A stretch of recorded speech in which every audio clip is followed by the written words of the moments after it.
Hello, this is Sohail and today I am going to discuss about the ST curve. ST curve is basically the strength and duration curve. It is used in physiotherapy to assess whether a patient particular muscle is having nerve supply intact or the nerve supply of that particular muscle is being cut off. So before going to discuss about the ST curve, let's talk briefly about the muscle, how muscle contract and why there is a need of muscle contraction with electronic devices. Let's take an example. If I have to pull a dumbbell, then my bicep must be contract or shorten so that I can able to pull this dumbbell easily.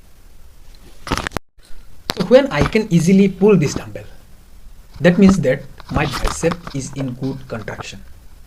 If a person isn't able to pull the dumbbell, that obvious means that his bicep is in flaccid condition. That means the contraction of bicep is minimal. So in easy language we can say that his bicep is in denervated stage. Denervation and innervation is nothing but denervation means the muscle whose nerve supply isn't intact to that muscle, and innervations are the muscles whose nerve supplies are intact.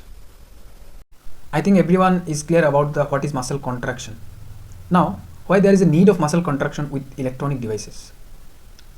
If my own muscle isn't contracting by myself, then there is a high time of using external stimulus to stimulate that muscle to gain the contraction. So we basically use EMS to gain the contraction. Muscle को बोल रहे हैं कि जागो.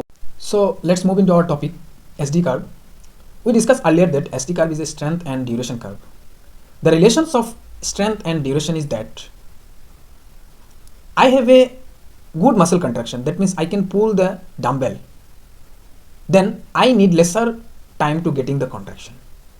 Whereas in other cases, a person whose muscle is not in good contraction, that means the person who isn't able to pull the dumbbell, he needs higher amount of time to getting the contraction as compared to me.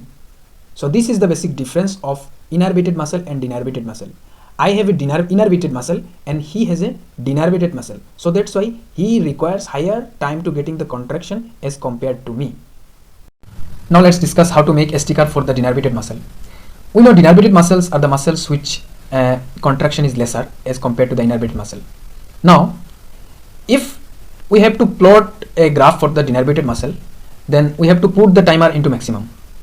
You can see in the video that I put the timer into maximum, and on increasing gradually the intensity.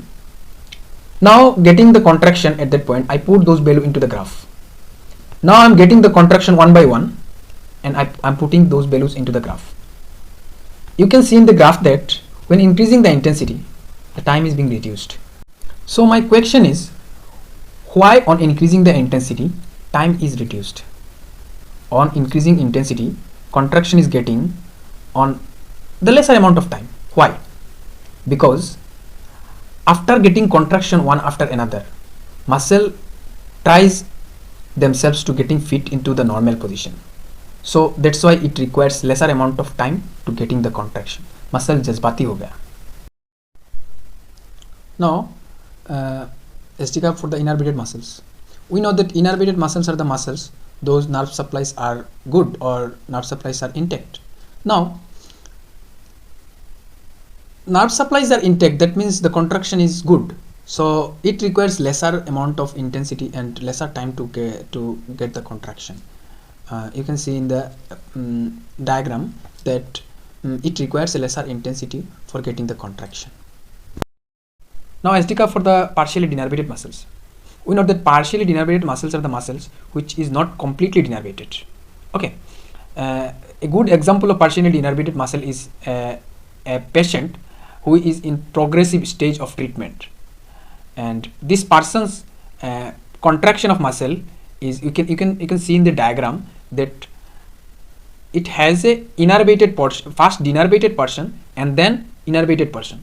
So this is the graph for the partially denervated muscle, and we categorize those patient are those patients who is in a progressive stage of treatment.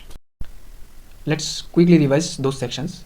First we study that the person who can lift the dumbbell easily, they have a good muscle contraction, and the person who cannot easily lift the dumbbell, they don't have a good muscle contraction.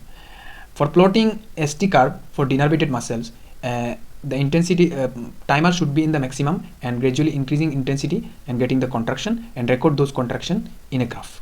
For plotting the innervated muscle, it requires smaller intensity and lesser time for getting the contraction. And partially denervated muscles are the muscles those who are not completely denervated, and it graphs is having the both innervated and denervated portions. Okay. Now the uses and method of application of ST curve. There are mainly two uses of ST curve. One is to differentiate whether the particular muscle is innervated or denervated, and another one is that to determine the prognosis of the patient, whether the patient is getting recovery or not. Now the method of application. First of all, we have to select the stimulator. There are two types of stimulator. One is constant current stimulator, another one is constant voltage stimulator. I have selected constant current stimulator. The second one is to reduce the skin resistance by wiping the treatable area. Third one is to supporting the treatable part. Fourth is to placing the passive electrodes on the proximal part, and fifth is to placing the active electrodes on the motor point. Okay. Now the last one, everyone is confused with those two terms, rheobase and chronaxy. Rheobase is nothing but the smallest current that produce muscle contraction if the stimulus is in infinite duration. Okay. So we discussed this in denervated muscles. For contracting denervated muscles, we put the timer into maximum. That means the stimulus is in maximum. Okay. And getting the contraction with the current, that the smallest current is the rheobase. Okay. So that's why it is called the smallest current that produce muscle contraction if the stimulus is in infinite duration. Okay. Now the chronaxy. Chronaxy is the duration of shortest impulse that will produce a response if the current with double rheobase. Okay. Chronaxy is nothing but the duration with the double rheobase. Thank you for watching.